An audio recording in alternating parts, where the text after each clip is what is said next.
So, I am in the Everbright. As the name implies, it's forever bright. It never changes time, it's always daytime. Which means solar power is really useful. How I got here, that's the real question.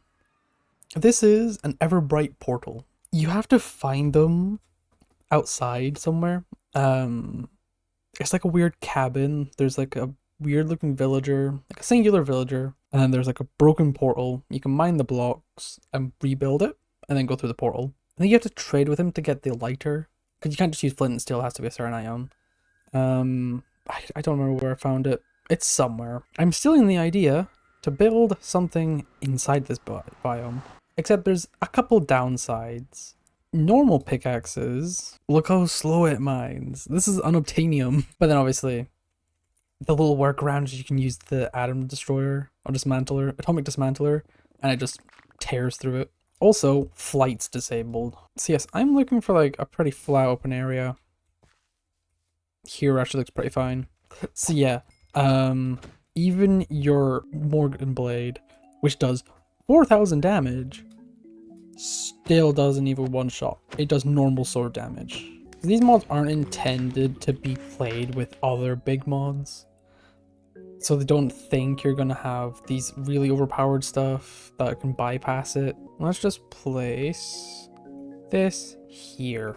We're going to be turning this into a mechanism factory because we need a thing called antimatter. Antimatter is...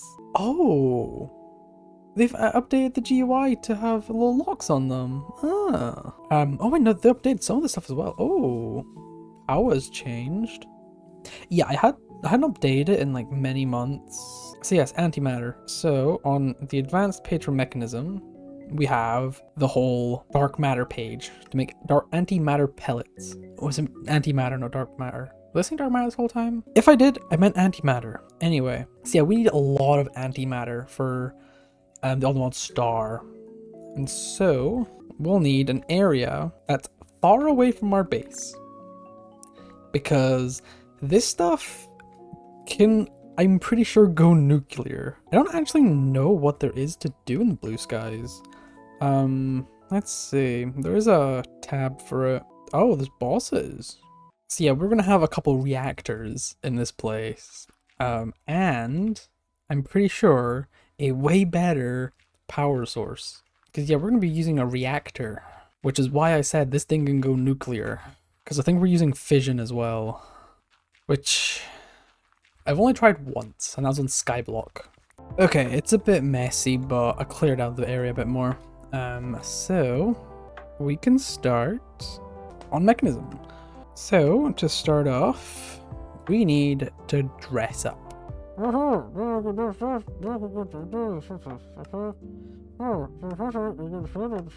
Anyway, oh, this is gonna be it's gonna be dangerous. We should probably also put yeah, so we do need the reactor in the first place, but one of its byproducts, I'm pretty sure, is what we're needing to make the star.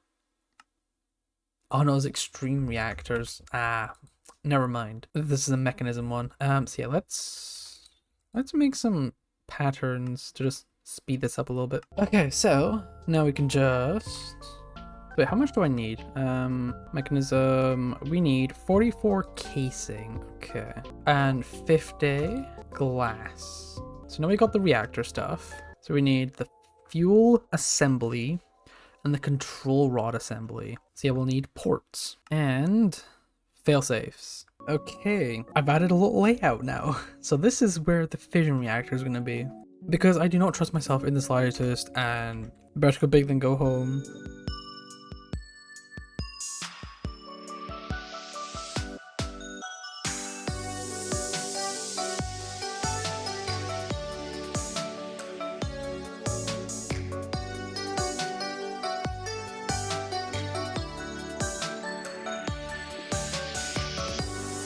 Now we can build this thing. Okay, so how do we place them? I'm assuming these go in the center. which means we'll need more than just 2. We place that there, then these 4 there. Now we need to add some ports on the outside. Put 1 here, 1 here, 1 here, 1 here. Then over here in the back, let's place 3 of them here. And are we reacting? Hey, we're reacting. Okay, so there's some slight more research, and yeah, we need more of these, like a lot more, like 200 more. I don't have iron again, of course. So yeah, it's supposed to be like an alternating pattern. Because obviously this is going to be a reactor that we need to power an antimatter creation thing. What was it called? What was the machine called? The SPS. Now we need the control rod assemblies. Take those. Be careful. Oh, they're actually 3D. They're not just the normal block hitbox. That's what I was trying to say.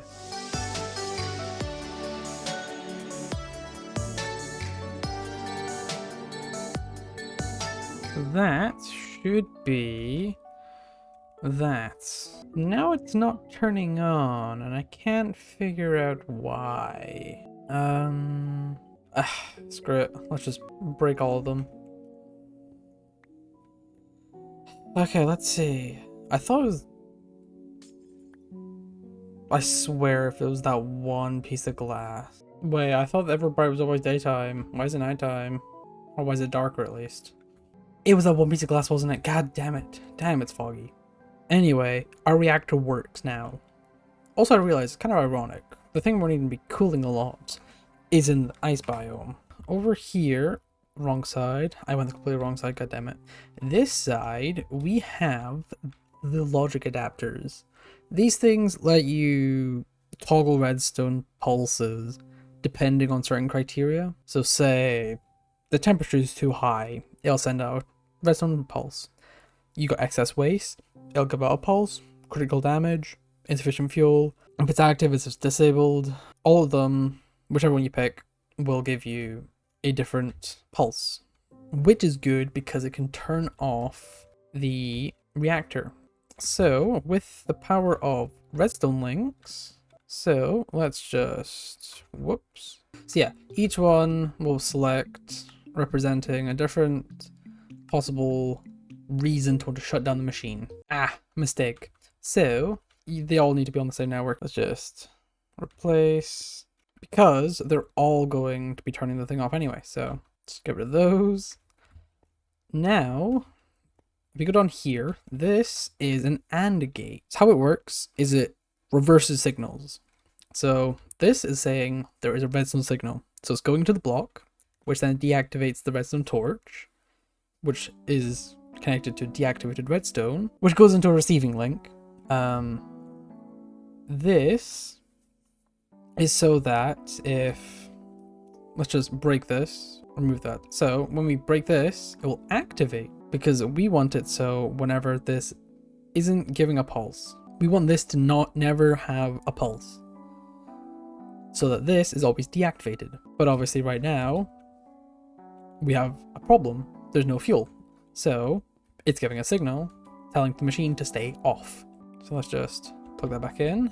Now it should only activate when we have sufficient fuel, which then takes us to our next topic, cooling this thing. So with that, we need water.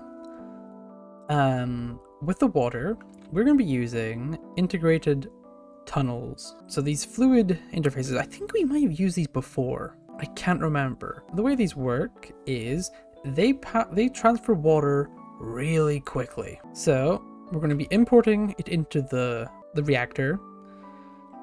This makes it so it can read the sink. If we're not using importers, we're using exporters, because we're exporting the water out of the system, which means we don't have it. We need to craft one. Now we can attach that there. Now we need to grab our variable cards in the export all fluids and crank it up. We want all the water. There we go. We meet the limit. Now, this thing is slowly filling with water. Ah, whoops. I was under channels. I meant to go for the fluid flow rate. So currently it's just moving really slow, but if we just add a couple nines, remove a couple nines, it should... I can't tell if my texture pack, my game's just not rendering for some reason, or... Oh, it was set to 1, I had to change it back to a 0.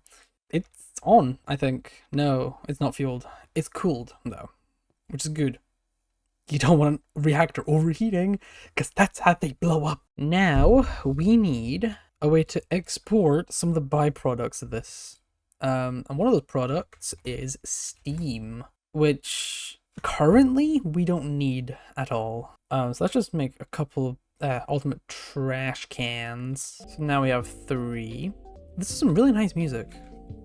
So now we need to use pressurized cables. Which do we have those? We don't. We do. I lied.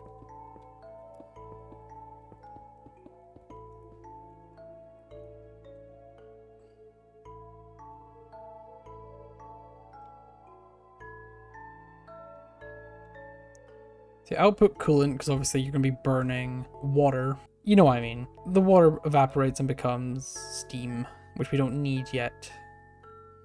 In the future, we'll be able to contain it and then use it for pneumatic craft. So now it is dumping the coolant. What's next? Now we're on to fissile fuel production. Let's have a look.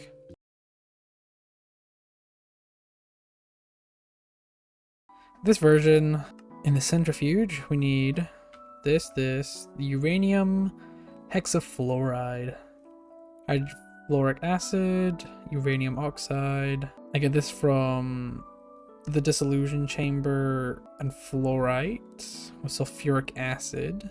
So this is what was a setup to the little end part of mekanism, the tier 4 or automation. I never did it. Back here, I know you never saw that coming, did you? Yeah, it's a little framed door. Really cool. So let's see. I don't think I'm making any of this stuff. God damn it. Okay. And over here, do that.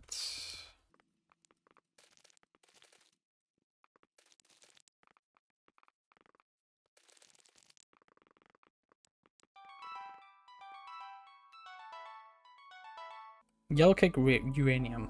Oh, that's not that bad. So we need to make water vapors. So where's the... We have water vapor being made here. I'm gonna go set this up and then... Okay, that's sulfur trioxide done. So what we have is a chemical oxidizer turning sulfur into sulfur dioxide. And then over here we have a sink going into this electrolytic separator, which is turning the water into hydrogen and oxygen. The oxygen is being pulled out into here, mixing with the sulfur dioxide to make sulfur trioxide, which then gets put into this thing. And now we can bring it somewhere else. Let's find the sulfur tri. There we go. We also need water vapor. How do I make that again? Ah, there we go. So now it's making sulfuric acid. And then that can get into a quantum entangulator. So this one will be sulfuric acid. Doing a lot of sulfur stuff. Okay, so yellow cake uranium. This... Speed up a little bit. Yellow cake uranium. Create some cake that must not be eaten. So now... Chemical oxidizer. That was some yellow cake uranium. Creates uranium oxide. Now in Put it here. So this will turn fluorite into hydrofluoric acid. We also need our quantum set to sulfuric acid. So now it's turning that into hydrofluoric acid. And I don't have a spirit bottle, so there we go. Next is to mix the two. So these two byproducts. Oh, we also need to grab some more of these then. And you get another chemical infuser into here, and it'll make uranium hexafluoride. And with that, going into this little machine, and now we have fissile fuel. Oh my god. Oh, it's been like an hour. All this stuff isn't automated just yet. Because I need quantum rings, I think. I can't be arsed setting those up just now. But temporarily, we have fissile fuel. So I'm pretty sure it's similar to our power system back at the base, but better. This thing doesn't actually produce power, does it? I don't think so, no. Okay, so I've been rested and I have prettied up the area a little bit. So now it's all compacted into this area. So we've got our sulfur dioxide production, sulfuric acid over here. Over here we have our yellow cake uranium turning into uranium oxide, and then we're currently low on the fluorite production. What does this make again? Hydrofluoric acid. But we're running low on this sulfuric acid. I can't tell if it is or not. Okay, it is. So yeah, we have it all set up. There's a quantum thing below it to transport it into one of these, which we'll just place on the front-ish, wherever we want to say the front is. We'll say like here or something. Not yet, because we've got some safety precautions. We need to figure out what to do with the waste. So now, hypothetically, it should be working. Quantum entangulator, quantum entangle porter.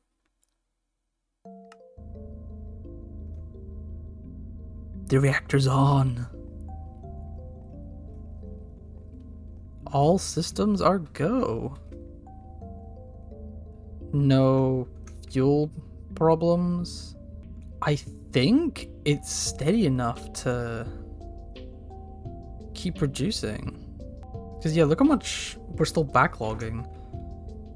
Because this just says 1, but then again, this also has a bit of a backlog, so we need to wait for this to clear. Or is it? No, I think yellow cake uranium's fine. It's just sulfuric acid I'm running low on. So many things are going wrong. Anyway, so now it should be producing plenty of fissile fuel. Now what? The machine's on. Now we need to make plutonium and polonium. Nuclear waste can be sent into an isotopic centrifuge to create plutonium. Sending the plutonium into a pressurized chamber with water and fluoride dust gives plutonium pellets. These are used to make endgame materials. We don't want to pump nuclear waste directly into the bins then. Yeah, you can just see it ever so often, just pumping out the stuff. Polonium is into a solar neutron activator. I guess that's a good thing that we're here then, because it needs solar power. I don't think we actually have this stuff. HDPE pellets. Well, side quest time. There we go. Now we have production of HDPE sheets. That was a pain in the ass. That took like half an hour. So, what I've got here is watermelons growing in some botany pots with some insanium farmland, going into a crusher. They get turned into biofuel. Biofuel gets put into the pressurized reaction chamber that becomes a substrate with hydrogen and water. The substrates then get put into... I completely forgot to hook up machines. Whoops. So, The substrates get pulled into this pressurized reaction chamber, mixing with oxygen and liquid ethane, and then it gets put into this enrichment factory, which then becomes the sheets of paper. Now for ethane, it has, whenever the substrates are created, it gives you a bit of ethane. It gets put into this rotary machine, which then turns it into liquid ethane, which then you pump into this machine, which then gives you the pellets, and then also the sheets. So now we have the sheets of paper for it. Now back to what we were doing. Now we have the two things we need. So this should be self-sustaining now. Most of the part. Just put the nuclear waste. I need to turn it off because I can't break these pipes, otherwise radiation leak. I'm gonna do that. Also turn this down. Jesus Christ.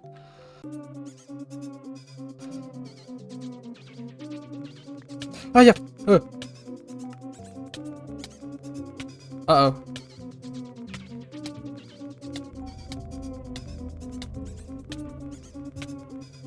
Uh-oh. Is there ways to undo radiation leaks? At least it didn't go boom. Oh no. How bad is this radiation leak? Is this whole planet now just... That's a problem. Have I now just decimated an entire planet? Maybe. Oops. It did literally say, don't break the cables. Right here.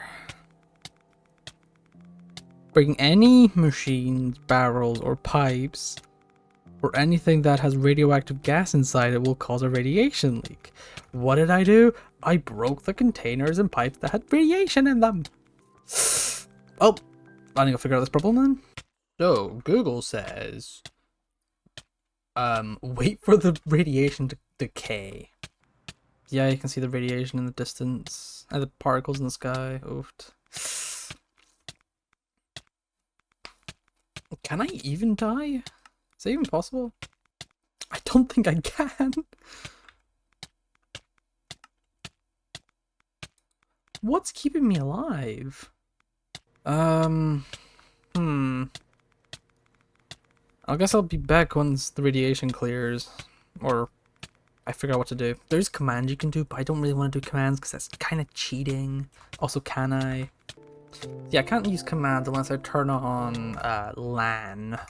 I didn't forget to unmute my mic. What are you talking about? Anyway, so I ultimately caved and just decided to use the command because I was not waiting 8 hours just for the radiation to leave. And then after that was cleared, I eventually figured out that you're supposed to pump nuclear waste straight into the centrifuge or the solar panel thing, and then pipe out the spent nuclear waste that it produces, not try to send it to both the barrels and the blocks. I made a big area just to store a bunch of the barrels. Almost gave myself a heart attack by thinking I broke a pipe with the nuclear waste in it and causing another radiation leak. I also realized I was producing so much fissile fuel, I might as well actually just turn up the burn rate so I get even more nuclear waste and entail more polonium, plutonium. Anyway, back to past me. Oh no. Well, I guess voiceover me is gonna have a blast with this episode. So I hope you all enjoyed. I'll see you next time.